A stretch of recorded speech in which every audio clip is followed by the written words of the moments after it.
Good morning students. आज हम हिंदी का पाठ 3 मेरी गाय पढ़ेंगे। बच्चों, आप अकबर, बीरबल, तेनालीराम और मुल्ला नसरुद्दीन के बड़े मज़ेदार किस्से सुने हैं। उन्हीं में से एक थे गोनू झां, जो बड़े समझदार और हंसमुख व्यक्ति थे। उनके किस्से भी बड़े मज़े से सुनाए जाते हैं। आओ उनका एक किस्सा पढ़ें। मेरी गाय। तो बच्चों, ये है गोनू झां और ये उनकी पत्नी और एक उनकी गाय है जिसके बारे में ये कहानी है। तो बच्चों, बिहार के मिथिला नरेश के दरबार में एक विदूषक थे, गोनू झां। गोनू झां बड़े समझदार और हंसमुख व्यक्ति थे। उनका हास्य बड़ा तर्कपूर्ण होता था। गोनू झां के परिवार का पैसा था कथा वाचन। बचपन से ही गोनू झां के विचारों पर श्रद्धा और भक्ति का प्रभाव था। गोनू झां के किस्से आज भी बड़े चाव से सुने सुनाए जाते हैं। बच्चों, बिहार के मिथिला के राजा के दरबार में एक विदूषक थे। विदूषक भारतीय नाटकों में एक हंसाने वाला पात्र जो थे गोनू झां। गोनू झां बड़े समझदार और हंसमुख हंसी मजाक करने वाले व्यक्ति थे। उनका हास्य बड़ा तर्कपूर्ण, सही बात। और गोनू झां परिवार का पैसा, काम धंधा क्या था? कथा वाचन, कहानियाँ सुनाने का। बचपन से ही गोनू झां के विचारों पर श्रद्धा और भक्ति का प्रभाव था। गोनू झां के किस्से, कहानियाँ आज भी बड़े चाव मज़े से सुनाए जाते हैं। एक बार गोनू झां की पत्नी की इच्छा घर में गाय पालने की हुई। उसने गोनू झां से एक गाय ले आने के लिए कहा। गोनू झां कई दिन तक बात को टालते रहे। वे कभी अपनी पत्नी को दिलासा देते, गाय खरीदने की क्या जल्दी है, कुछ ही दिनों में महाराज हमें एक गाय उपहार में देने वाले हैं। कभी कहते, तुम्हें कौन सा गाय पालने का अनुभव है जो गाय रखोगी। कभी कहते, हम ब्राह्मण हैं, हमारा काम पूजा पाठ करना है, गाय पालना नहीं। क्या हुआ बच्चों, एक बार गोनू झां की पत्नी की इच्छा हुई थी गाय पालने की और उसने गोनू झां से कहा कि एक गाय लेके आओ। गोनू झां कई दिन तक उनकी बात को टालते रहे मतलब किसी काम को बाद में करने के लिए कहना। कभी अपनी पत्नी को दिलासा देते, मतलब दिलासा, तसल्ली देना,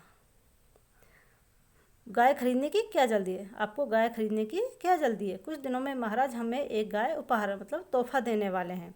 कभी कहते, तुम्हें कौन सा गाय पालने का अनुभव है, अनुभव जानकारी है, तुम्हें कौन सा गाय पालने की जानकारी है जो गाय रखोगी। कभी कहते, हम ब्राह्मण हैं, हमारा काम पूजा पाठ करना है, गाय पालना नहीं।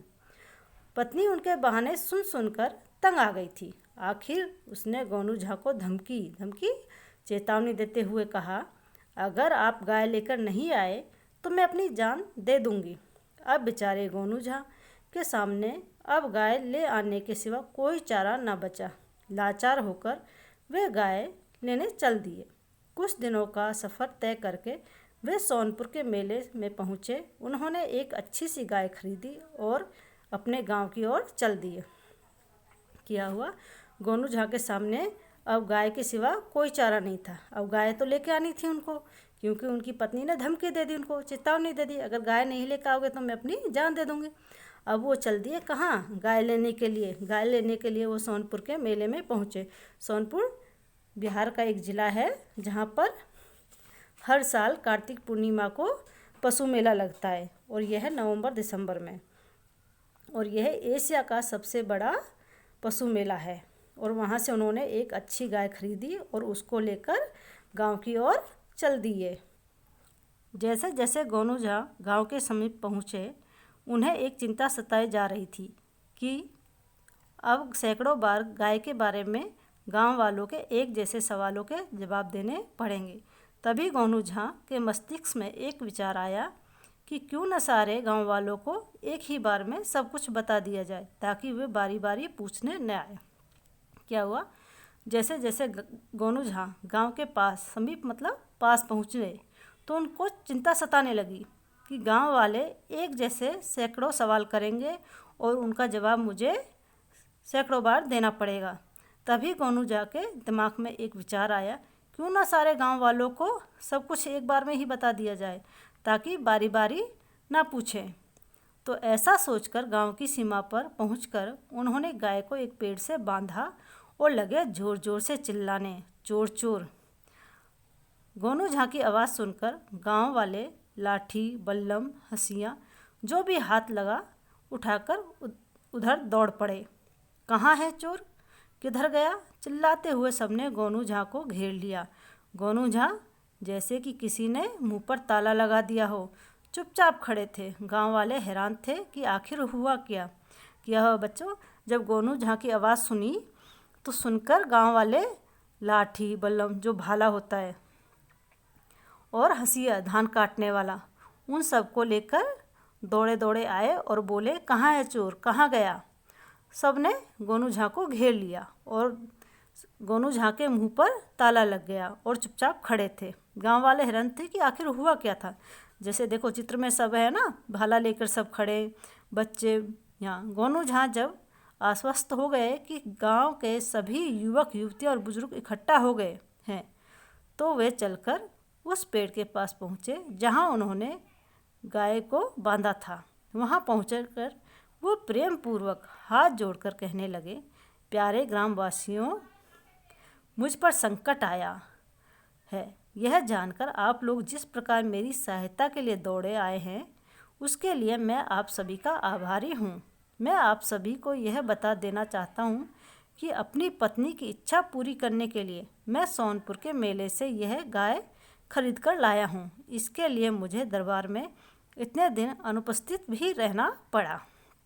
क्या हुआ बच्चों, जब गोनू झा को विश्वास हो गया कि गांव वाले सभी आ गए, बूढ़े बड़े, युवक युवतियाँ सभी आ गए थे, तो पेड़ के पास पहुँचे। देखो पेड़ के पास पहुँचकर उन्होंने बड़े प्रेम पूर्वक हाथ जोड़कर कहा, प्यारे ग्रामवासियों, मुझ पर संकट, मुझ पर मुसीबत आया और मैंने आप लोगों को जिस प्रकार मेरी सहायता के लिए दौड़े आए हैं, उसके लिए मैं आप सबका धन्यवादी हूँ, मतलब आपका आभारी हूँ।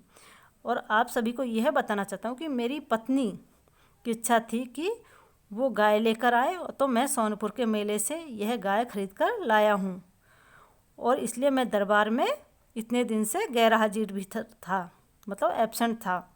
गांव वाले ठगे से मतलब हैरान होना, गोनू झा की बातें सुन रहे थे। गोनू झा ने बोलना जारी रखा, कंटिन्यू बोलते रहे, मतलब बोलते ही रहे। मैं जानता हूँ कि आप सभी के मन में मेरी गाय के बारे में बहुत कुछ जानने की उत्सुकता होगी, और इसके लिए आप एक एक करके मेरे घर आते और पूछते। जो प्रश्न एक ही दिन में नहीं पूछ पाते, वह अगले दिन फिर आकर पूछते। फिर भी अगर कुछ बच जाता तो मुझे रास्ते में रोककर पूछते। सबका कितना अमूल्य समय बर्बाद होता है ना भाइयों। उत्सुकता मतलब इच्छा थी, पूछने की इच्छा थी आप सबकी। तो गोनू झा ने गर्दन घुमाकर गांव वालों पर नज़र डाली। सब मुंह फाड़े गोनू झा की बात सुन रहे थे। गोनू झा आगे बोले, तो मैं आप सबको अपनी गाय के बारे में बताना चाहता हूँ। आप देख ही रहे हैं कि मेरी गाय काली है, और जितनी सस्ती आप समझ रहे हैं उतनी सस्ती यह नहीं है। मैंने अपना पूरे 1 माह का वेतन यानी 3 स्वर्ण मुद्राएं देकर इसे खरीदा है। काफ़ी महंगी गाय है, एकदम हृष्ट पुष्ट है, स्वभाव से बड़ी ही सीधी है। जैसा भी और जितना भी चारा दो चुपचाप खा लेती है। हाँ, दूध 5 सेर 1 दिन का देती है। छोटा बच्चा भी चाहे तो इसे दूह सकता है। जरा भी मरखनी नहीं है, अभी तो पूरे दांत भी नहीं निकले, मात्र 4 दांतों वाली पहलोटी गाय है। तो क्या हुआ, गोनू झा गांव वालों को अपनी गाय के बारे में बताने लगे कि मेरी गाय काले रंग की है, काली है, और जितनी सस्ती आप समझ रहे हैं उतनी सस्ती नहीं है ये। मैंने ये पूरे 1 माह का वेतन यानी कि पूरे 1 माह की सैलरी, तनख्वाह, अपनी तनख्वाह से खरीदी है। 3 स्वर्ण मुद्राएं, 3 सोने के सिक्के, स्वर्ण मुद्राएं सोने के सिक्के से, और काफ़ी महंगी है। एकदम तंदुरुस्त है और स्वभाव में बड़ी सीधी है। जैसा आप जितना चारा दोगे तो चुपचाप खा लेगी। हाँ, दूध 5 सेर देती है लगभग, मतलब 1 सेर में 1 लीटर का लगभग होगा, 5 शेर 5 लीटर दूध देती है। छोटा बच्चा मतलब छोटा बच्चा भी इसका दूध निकाल सकता है। जरा भी मरखनी नहीं है, मरखनी मारने वाली, जो सींगों से मारने वाली। हाँ, पूरे दांत भी नहीं निकले हैं, ये मात्र 4 दांत निकले हैं और पहला पहला बच्चा है दिया है। एक व्यक्ति ने पूछा, आप चोर चोर क्यों चिल्ला रहे थे? गोनू झा ने कंधे उचकाते हुए कहा, बच्चों आप भी अपने कंधे ऐसे उचका देते हैं ना, कोई बात होता है। तो इसी तरह गोनू झा ने अपने कंधे उचकाए और बोले, प्यारे ग्रामवासियों, मैंने आपको अपनी गाय के बारे में सब कुछ बता दिया है। हाँ, अब आप सबके मन में मेरी गाय चुरा ले जाने वाले चोरों के बारे में जानने की इच्छा है। तो वास्तविकता यह है कि कोई चोर नहीं आया, मतलब सच्चाई यह है कि कोई चोर नहीं आया। दरअसल किसी भी बात को बार बार पूछना आप सबकी आदत है, सो मैंने सोचा क्यों ना एक ही बार में आप सब लोगों को अपनी गाय के बारे में बता दूं। इसलिए आप सबको कष्ट दिया, इस अशिष्टता के लिए कृपया मुझे क्षमा कीजिएगा। क्या बोला कि इस अनादर, जो मैंने अनादर किया है, इसके लिए मुझे आप सब क्षमा कीजिए। इससे पहले कि गांव वाले कुछ बोले, गोनू झा ने गाय की रस्सी थामी और तेजी से गांव की तरफ चल दिए। तो बच्चों, आपने गोनू झा का देखा, उन्होंने क्या दिमाग लगाया, गांव वालों को सबको एक बार में इकट्ठा कर दिया और सबका अमूल्य कीमती समय बर्बाद नहीं होने दिया और सबको एक बार में बुला के अपने सारे गाय के बारे में बता दिया। हाँ, गुस्सा ज़रूर आया होगा गांव वालों को, लेकिन बाद में गोनू झा को वो जानते थे कि गोनू झा गलत बात नहीं कहते हैं, सारी सही बात कहते हैं, इसलिए उन्होंने ऐसा किया था। बच्चों, ये शब्दार्थ और मुहावरे हैं। नरेश राजा, विदूषक बातचीत करके दूसरों को हंसाने वाला भांड, जो मैंने बताया ना भारतीय नाटकों में एक पात्र हंसाने वाला। कथावाचन, कहानी सुनाने का काम। टालते रहे, काम करने की झूठी आशा देते रहना या किसी काम को बाद में करने के लिए कहना। उपहार, तोहफा, गिफ्ट। समीप, पास, बल्लम, लंबी लाठी जिस पर लोहे का नुकीला फल लगा होता है। आश्वस्त, भरोसा होना। मरखनी, जो सींग से मारने वाली हो। पहलौठी, पहला पहला बच्चा। ये हुए इनके शब्दार्थ और मुहावरे। अब है मौखिक। मौखिक मतलब बोलने वाला। निम्नलिखित प्रश्नों के उत्तर दो। गोनू झा कौन थे? गोनू झा एक बिहार के मिथिला नरेश के दरबार में एक विदूषक थे। वह बड़े समझदार और हंसमुख व्यक्ति थे। ख, गोनू झा अपनी पत्नी की बात कैसे टालते रहे? गोनू झा अपनी पत्नी को दिलासा देते कि गाय खरीदने की क्या जल्दी है, कुछ ही दिनों में महाराज हमें एक गाय उपहार में देने वाले हैं। कभी कहते, तुम्हें कौन सा गाय पालने का अनुभव है जो गाय रखोगी? कभी कहते, हम ब्राह्मण हैं, हमारा काम पूजा पाठ करना, गाय पालना नहीं। गोनू झा ने चोर चोर चिल्लाकर गांव वालों को क्यों इकट्ठा किया? गोनू झा ने को चिंता थी कि गांव वाले सैकड़ों बार गाय के बारे में सवाल पूछेंगे और उन्हें एक जैसे जवाब देने पड़ेंगे, इसलिए उन्होंने चोर चोर चिल्लाकर गांव वालों को इकट्ठा किया। गोनू झा ने अपनी गाय के बारे में क्या क्या बताया? गोनू झा ने अपनी गाय के बारे में बताया कि मेरी गाय काली है और जितनी सस्ती आप समझ रहे हैं उतनी सस्ती यह नहीं है। मैंने पूरा 1 माह का वेतन देकर इसे खरीदा है। काफ़ी महंगी गाय है और एकदम तंदुरुस्त है। सुबह में बड़ी सीधी है, जैसा भी और जितना चारा दो चुपचाप खा लेती है। हाँ, दूध 5 सेर एक दिन का देती है। छोटा बच्चा भी चाहे इसे दूह सकता है और ज़रा भी मरखनी नहीं है। सोचो और बताओ, तुम्हारे विचारों में गोनू झा के चले जाने के बाद गांव वालों ने क्या किया होगा? तो बच्चों, आप अपने विचारों से इसका आंसर दोगे, ठीक है? आपके क्या विचार थे गोनू झा के चले जाने के बाद? तो इसका आप स्वयं उत्तर लिखोगे। कल्पना करो कि तुम भी एक गांव वाले थे और गोनू झा के कारनामे पर तुम्हारी क्या प्रतिक्रिया होती। तुम कल्पना करो कि तुम भी एक गांव वाले थे और गोनू झा ने जो कारनामा किया उस पर तुम्हारी क्या प्रतिक्रिया होती। तो इसके बारे में भी आप स्वयं लिखोगे। विराम चिन्हों के अनुसार नीचे लिखे वाक्यों को पढ़ो। विराम चिन्ह मतलब आप जानते हो विराम चिन्ह, विराम का अर्थ होता है रुकना, विश्राम करना, और चिन्ह जो चिन्ह लगाए जाते हैं। गाय खरीदने की क्या जल्दी है, कुछ ही दिनों में महाराज हमें एक गाय उपहार में देने वाले हैं। तुम्हें कौन सा गाय पालने का अनुभव है जो गाय रखोगी। हम ब्राह्मण हैं, हमारा काम पूजा पाठ करना है, गाय पालना नहीं। कहाँ है चोर, किधर गया। गांव वाले हैरान थे कि आखिर हुआ क्या है। सबका कितना अमूल्य समय बर्बाद होता है ना भाइयों। अब है लिखित। निम्नलिखित प्रश्नों के उत्तर लिखो। गोनू झा के सामने गाय लाने की क्या मजबूरी थी। गोनू झा की पत्नी ने उन्हें धमकी दी थी कि अगर आप गाय लेकर नहीं आए तो मैं अपनी जान दे दूंगी। ये थी गोनू झा की मजबूरी। ख, गाय खरीदने के बाद गोनू झा को क्या चिंता सताने लगी।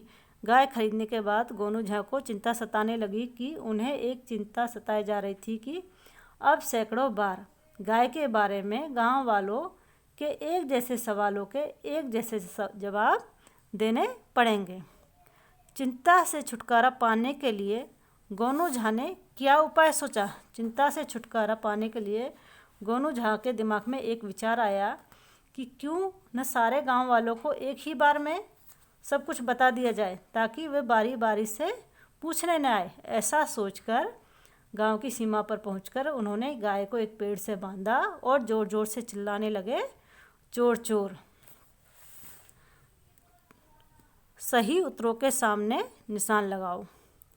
गोनू झा के परिवार का पैसा क्या था। खेती, पशुपालन, कथावाचन। कथावाचन कहानी सुनाने का काम। गोनू झा ने कहाँ के मेले से गाय खरीदी थी। तेजपुर, सोनपुर, नागपुर। सोनपुर। गोनू ने क्या चिल्लाकर गांव वालों को इकट्ठा किया। बचाओ बचाओ, चोर चोर, गाय आ गई, चोर चोर। गोनू झा कैसे व्यक्ति थे।